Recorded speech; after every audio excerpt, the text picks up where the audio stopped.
Ito mga kasipagan, oh. Oh, yan. Hinahakot na yung mga kalakal ko rito. At baka pati sa Pilipinas magkagera. Kaya medyo delikado. Sayang to eh. Oh, yan oh. Hinahakot na. Ito yung truck. Naghahakot sa akin. Yan.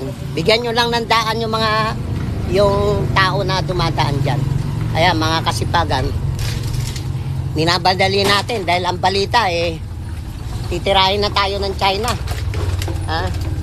Kaya medyo kailangan alerto tayo. Kailangan maibenta na natin, maging pera na to. Kaldo. Dahil yari tayo pag tinira tayo ng China. Nako. Ayan, mga kasipagan, no?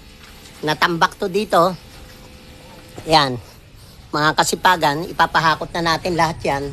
Ito yung aking pinaghirapan, pera sa basura. Ayan, mga kasipagan. Ito yung mga plastic, lahat. Babayaran na sa atin to. Magiging pera na to. Wow. O yan, may pera sa kalakal. May pera sa plastic. Ayan, mga kasipagan ha. O yan.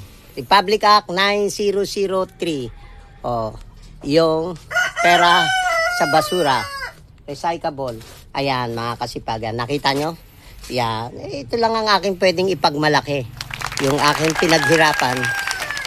Legal. Meron tayong barangay permit, meron tayong business permit para maging livelihood itong pera sa basura ko. Yan mga kasipagan. Yan. Yan. Ito ang aking MRF facility. Ito yung aking lugar na tinatambakan. Yan mga kasipagan. Napakarami yan. Ito mga kasipagan, magiging pera na to. Yan. Okay, like, follow, and share mga kasipagan. Dito tayo sa labas. Newman is the best. O, ito yung masisipag na taga Pampanga. Ano naman kayo dyan? Sa may kene ba yun? Oo, pera sa basura. Ano yung pera sa basura sa Pampanga? Ito yung, financer dito eh. Ito yung may pera talaga dito. Ito. Mukha lang tong layas pero sigurado. Alam mo, mas maganda sa atin yung magmukha lang tayong simple pero, di ba? Simple pero rock. Yan, simple lang yan pero yan ang financer. Yan ang namimili ng pera. Dito tayo Aldo, dito naman tayo. Yan Tagal na, ilang taon na tayo Aldo, magkasama sa negosyo. 8 years. 8 years. Kita mo. Ganun lang eh. Sa hirap at ginhawa. Magkasama tayo, di ba? Yan, masisipag to. Magkapampangan naman kayo. Ito magkapampangan para yung mga subscriber natin Kapampangan sa buong mundo, sa buong Pilipinas o sa buong mundo, lalo na sa Pampanga. Metong magkapampangan kayo. Ako, Amerikano ako eh. Sa akin, what's up man? Break it down, check it out. Yeah, Newman is the best. Para sa basura. Kapampangan. Anong Kapampangan nyo? Pero, Tagalog, peke pala kayo. Ikaw Aldo, ikaw yung Kapampangan dali. Natin, sama sa vlog natin to eh. Para magkagusto sa iyo yung mga Amerikano sa ibang bansa. Mapanood ka.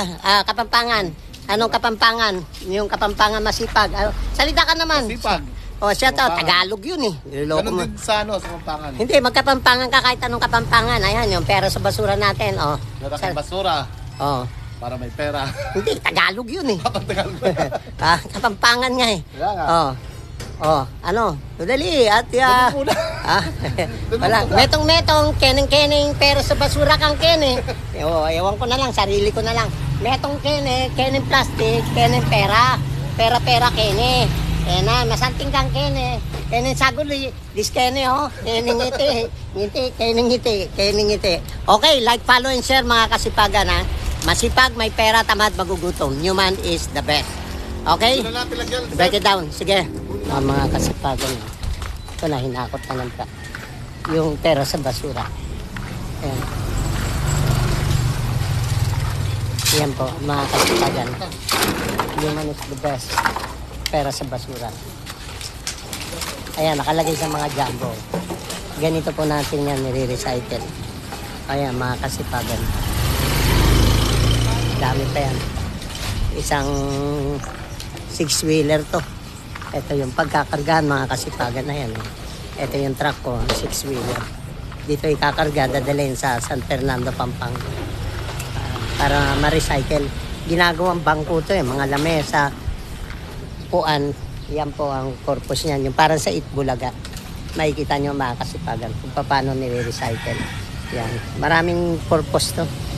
Ginagawang gasolina rin to. Nire-recycle.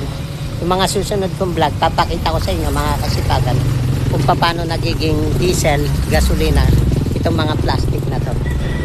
Okay? Like, follow, and share mga kasipagan sa aking content. Pera sa basura.